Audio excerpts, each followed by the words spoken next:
سلامونه ملګرو، زه ورور راغلم او تاسو ته د یوې نوې کیسې سره راغلی یم. کله چې د 5 ملګرو یوه ډله د ځنګله له لارې تېرېدله، هغوی د ګلور کلي په لور باندې روان وه تر څو خپل ملګری پیدا کړي. په لاره کې سخت باران او تیز باد و او ټول 5 ملګري ډېر وېرېدلي وه، ځکه هغوی 2 ځله موټر راتاو کړي وو، خو بیا هم هماغه سړک او هماغې لارې ته راستانه سول. مخته ناست نجلۍ نینا خپل هلک ملګري ایب ته وایي چې موټر ودروه، ځکه چې موټر بیا پر هماغه ځای راګرځي لکه دوی چې د وخت په جال کې بند پاتې سوي وي.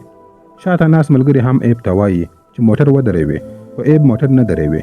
وروسته دوی د ځنګله په منځ کې یو عجیبه ځای ته وررسېږي. ټول ویني چې هر خوا باران دی، خو دا ځای وچ دی. دا منظره لکه جنت داسې ښکاره کېدله. پر دې ځای باندې د جنت فکر کول یوه لویه تېروتنه ده، ځکه چې له دې سره کم څه کېدونکي دي موږ فکر هم نسو کولی. په حقیقت کې له دوی څخه یوه نجلۍ چې نوم یې کلور دی، د هغې خور څو ورځې مخکې په همدې کلي کې په مرموز ډول سره ورکه سوې وه.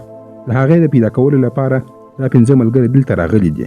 د دوی څخه یوه ملګری چې میګن نومیږي، هغه احساس کولی سي او وایي چې دلته یو ډېر څه خطرناک پیښېدونکي دي، خو نور یې خبره نه مني او د کور دننه ځي.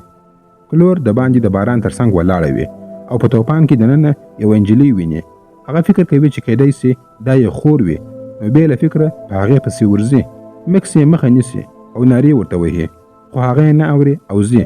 په همدې وخت کې د کور دننه ایب پر دیوال باندې د خلکو عکسونه ویني او د هغوی په منځ کې د کلور د خور میلیني عکس هم ویني. له بلې خوا نینا په کتاب کې د میلیني نوم ولیدی چې 14 ځله لیکل سوی و. د دې سره هغوی پوهیږي چې د هغې سره یو څه بد پېښ سوي دي. په همدې وخت کې مکس کلور بیرته راولي. کله چې کلور دننه راځي او هغه کتاب ویني چې د کلور کلی پرې لیکل سوی و، نو وایي چې خور یې په همدې ځای کې ورکه سوې ده. وروسته نینا ویني چې یو د ریګو ساعت چې مخکې بند و اوس چلانده سوی دی. ناڅاپه د موټر غږ د باندې څخه اوري. کله چې دروازه خلاصه کړي، ویني چې د ایب موټر د باران بلې خواته ولاړ دی او یو څوک په زوره سره هغه ته ریزونه ورکوي. ټول ویریږي او بیرته کور ته ننوځي. کلور، مکس او میګن د کور لاندې خونې ته ورځي تر څو یو زوړ موبایل پیدا کړي او له د باندې نړۍ سره اړیکه ونیسي. نینا او ایب پورته خیږي او پر موټر باندې نظر ساتي. وروسته ایب د کور دننه یو غږ اوري. هغه نینا د دروازې سره پرېږدي او خپله دننه ورځي. ډېر وخت تېرېږي خو ایب بیرته نه راځي. نینا خپله په هغه پسې ورځي. کله چې دننه ګوري، یو لیونی قاتل ولاړ دی چې ایب یې په ډېر ظلم سره وژلی دی. نینا په لوړ غږ سره چغې وهي. 3 نور ملګري چې دا غږ واورېدي پوهېږي چې پورته یو څه بد پېښ سوي دي. مکس هغوی ته وایي چې لاندې پاته سئ او خپله دوی پورته روانېږي. هغه ویني چې قاتل نینا هم وژلې ده. مکس ژر کلور او میګن ته وایي چې ځانونه پټ کړي. میګن په المارۍ کې پټېږي او مکس او کلور د دروازې شاته درېږي. مکس ویني چې د قاتل پام بلې خواته دی، نو یوه چوکۍ را اخلي او پر هغه باندې حمله کوي، خو پر قاتل باندې یې هېڅ تاثیر ونه کوي. هغه د همغې چوکۍ یوه ټوټه را اخلي او د مکس په سترګه یې ورننه باسي. میګن دا هر څه په خپلو سترګو سره ویني. قاتل د هغوی پر لور باندې را روان دی. هغه میګن له المارۍ څخه راوباسي او سخت یې وهي. کلور چې دا صحنه ویني په چړې ورباندې برید کوي، خو قاتل بیا هم هېڅ د درد احساس نه کوي. کلور د ځان د ژغورلو لپاره د کور څخه وتښتېدله او ځنګله ته منډه وهي، خو قاتل یې په شا پسې ور روان دی او هغه یې هم ووژله. وروسته ښکاري چې دا 5 سره د ساعت له پای ته رسېدو مخکې وژل سوي وه. بیا ساعت بیرته راتاویږي او وخت له سره څخه شروع کیږي او ټول یو ځل بیا ژوندي کیږي. هېڅوک نه پوهېږي څه ورسره وسول. بیا د دوی له ډلې څخه یو څوک میګن وژني. میګن د مرګ څخه مخکې وایي چې دا ځل سره روان دي، شاید تر دې هم قاتل او ډېر خطرناک وي. وروسته یو څوک دروازه ټکوي. کله چې کلور دروازه خلاصه کړي، هېڅوک نه وي، خو یو نوی کور د دوی د کور مخې ته راښکاره کیږي چې مخکې دلته هېڅ نه و. ناڅاپه یو نالیدلی ځواک کلور هغه کور ته کشوي او نور ملګري همدې کور ته ټېل وهي او دروازه پسې بندوي. کلور په هغه کور کې دننه یوې زړې ښځې ته وررسېږي چې یوه جادوګره وه. همدې جادوګرې میګن کنټرول کړې وه. کلور هڅه کوي چې وتښتېږي، خو دروازه نه خلاصېږي. جادوګرې په خندا ورته وویل یا د دې ځای برخه وګرځېږه یا تر سهاره پورې ژوندۍ پاته سه. وروسته هغې ښځې کلور کنټرول کړله. مکس یوازې راځي چې کلور وژغوري، خو ایب، نینا او بل ملګري موټر اخلي او تښتي. په لاره کې یوه لویه وحشي بلا ویني چې مخې ته راځي. ایب د ځان ژغورلو لپاره موټر بیرته شاته راګرځوي، خو بیا له هماغه وحشي قاتل سره مخ کیږي او دا قاتل نور هغوی هیڅ ځای ته نه پرېږدي. میکس د کور دننه کلور لټوي، ناڅاپه کلور د هغه مخې ته راګرځي. مخکې له دې چې میکس یو څه ورته ووایي کلور هغه وژني. کله چې جادوګر د یو لیوني کس په مرسته ټول ملګري ووژل نو بیا کلور هم وژني. کله چې ټول مړه سول ساعت یو ځل بیا راتاویږي او یو په بل پسې ټول ملګري بیا راژوندي کیږي.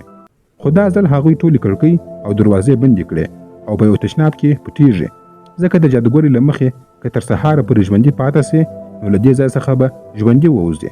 لږ وخت وروسته ایبي تږې کیږي، هغه له نل څخه یو ګیلاس اوبه ډکوي او څښي یې. نور ملګري هم تږي کیږي نو هغوی هم اوبه څښي. خو عجیبه دا وه چې مخکې میګن دا نل خلاص کړی و خو اوبه نه وې پکښې کې. ناڅاپه ایبي سخت ټوخیږي او لکه بم وچاودېدی. سمدستي وروسته نینا هم همداسې وچاودېدله. دا ویرونکې صحنه چې نور ملګرو ولیدل نو له تشناب څخه تښتي. کله چې د باندې راوځي د اوبو اغیزه پر میګن باندې هم کیږي او هغه هم په ډېر بد ډول سره وچاودېدله. وروسته کلور میګن ته وایي چې هغه ووژني ځکه چې د سهار وخت رانږدې دی او که دا دواړه ژوندي پاته سي نو بیا به له نور ملګرو سره هیڅ کله یو ځای نه سي.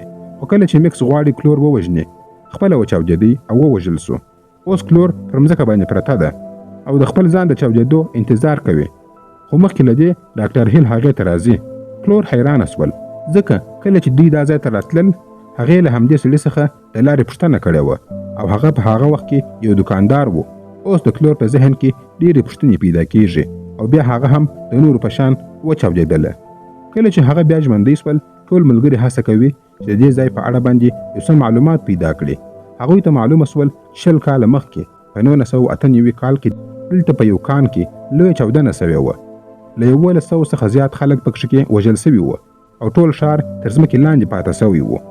هغه خلک چې ژوندي پاته سوي وه سختې روحي ستونزې یې پیدا کړې وې نو د درملنې لپاره ډاکټر هیل ته راوستل سول. خو ډاکټر هیل له ناروغانو څخه ناوړه ګټه اخیستلې وه. هغه باور درلودی که یو انسان له صدمې، ویرې او لوږې سره مخ سي او په یوه تړلي ځای کې وساتل سي نو هغه خپل عقل له لاسه ورکوي. لکه څنګه چې په دې ویډیو کې ښکاره کیږي ناروغ یوازې په 11 شپو کې خپل توازن له لاسه ورکوي او په یو عجیبه مخلوق باندې بدلیږي چې وینډیګو نومیږي. ډاکټر هیل د دې ښار لعنت او د ژوندي پاتې کېدو حالت سره یو ځای کړ او یو د وخت لوپ یا ماشین یې جوړ کړي چې که یو څوک پکښې کې بند سي بیا به مړ کیږي تر څو له دننه څخه مات سي او په وینډینګو باندې بدل سي.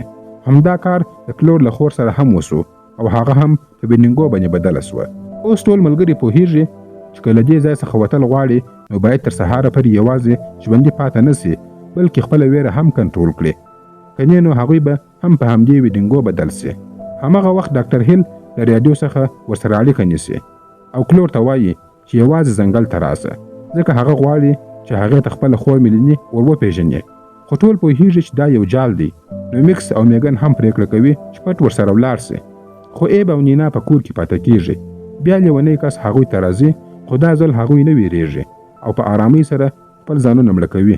په همدې وخت کې په ځنګل کې میکس او میګن کلور تعقیبوي خو یو ویډینګو یې نیسي. هغوی د تیښتې هڅه کوي خو میګن پر شیشه باندې رالویږي. ویډینګو هغه نیسي او وژني یې. میکس یوازې پاته کیږي او د کلور لټون ته دوام ورکوي. هغه کلور په یو دام کې بند ویني خو ناڅاپه د کلور خور میلیني راځي چې په بشپړه توګه سره په یو وحشي بلا سره بدله سوې وه. دواړه د تیښتې هڅه کوي خو هغه دوی دواړه وژني. دا لړۍ همداسې دوام کوي او هغوی 14 شپې دلته بند پاته کیږي. د کتاب له مخې ښایي دا د هغوی وروستۍ شپه وي. یو ملګری د میګن په اړه باندې نه پوهیږي او د ویډینګو نښې د ایب پر شا باندې ښکاره کیږي. ټول پوهیږي چې وخت ډیر کم دی. ایب خپل د موبایل ریکارډونه ښکاره کوي چې ویډیوګانې جوړې کړې وي ځکه چې هغوی د ویرې او وحشت له امله خپل تیر مرګونه هیروله چې په څه ډول سره دوی مړه سوي وه نو دوی هغه په یوه ویډیو کې ثبت کړي وه. په دې ویډیو کې ښکاره کیږي چې ټول مړه دي نو ډاکټر هیل راځي او له یوې پټې دروازې څخه بیرته وځي خو میګن ژوندۍ وي او هغه په ډاکټر پسې روانېږي. اوس څلور سره ملګري پوهیږي چې میګن په ډاکټر هیل پسې تللې ده نو هغوی هم پرېکړه کوي چې له هماغه دروازې څخه ولاړ سي. ویډینګو هم ورنږدې کیږي نو دوی ټول د تیښتې هڅه کوي. په همدې وخت کې هماغه لیونی کس د هغوی مخې ته راځي. میکس کلور ته وایي چې ډاکټر هیل پیدا کړي او خپله له ایب او نینا سره د هغه لیوني کس سره جګړه پیلوي. هغوی درې واړه هغه په خپل چکش باندې وژني. کله چې کلور ډاکټر هیل ته ورځي د هغې خور میلیني مخې ته راځي. کلور هڅه کوي چې هغې ته قناعت ورکړي چې هغه د هغې خور ده. کله چې میلاني نه پوهیږي نو کلور هغه نیسي او په یوه تیره وسپنه باندې راغورځوي او وژني یې. له دې وروسته کلور د ډاکټر هیل پټنځای ته وررسیږي. هلته ډاکټر هیل میګن د یوې ویډینګو مخې ته تړلې وه. کله چې کلور له ډاکټر هیل سره مخ شول ډاکټر هیل هغې ته یو داسې راز وویلی چې د کلور له پښو څخه ځمکه وتښتېدله. هیل وایي چې کله دا پیښه په 1998 کال کې وسوه کلور یوه ماشومه وه او هغه هم په هماغه کان کې موجوده وه او هغې د خپلې خور ژوند ژغورلی و.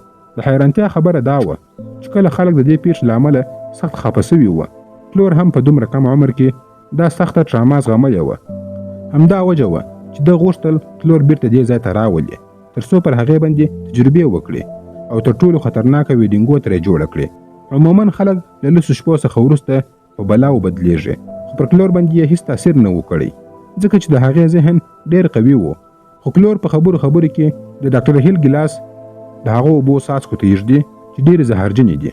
کله چې ډاکټر هیل دا اوبه وڅښلې نو د هغه په بدن کې دننه ګډوډۍ رامنځته کیږي او هغه په یو وار سره لکه بم چاودي. کلور د هغه کلیانې را اخلي او پر وخت باندې میګن د ویډینګو څخه ژغوري. نږدې و چې سهار سي او ټول ملګري له خطرناک ویډینګو څخه د تیښتې په حال کې وه او له ځمکې څخه پورته راځي. کله چې دوی د باندې راووتل د ساعت وخت پای ته رسېدلی و خو دا ځل ټول ملګري ژوندي وه او د مرګ دا کړۍ ماته سوله. اوس هوا هم روښانه کیږي. ټول په موټر کې کښیني او له دې ځای څخه ځي. په پای کې بیا د ډاکټر هیل غږ اورېدل کیږي او د کیمرو عکسونه یو ځل بیا بدلیږي. بیا یو تور موټر د کور مخې ته راځي او درېږي. دا معنا لري چې د ډاکټر هیل بل ښکار همدا کس دی چې اوس کور ته راغلی دی. په همدې سره د فلم کیسه همدلته پای ته رسیږي. خپل نظرونه مو په کمنټ کې راسره شریک کړئ. ویډیو لایک او شیر کړئ. زموږ یوټیوب چینل هم سبسکرایب کړئ. مننه.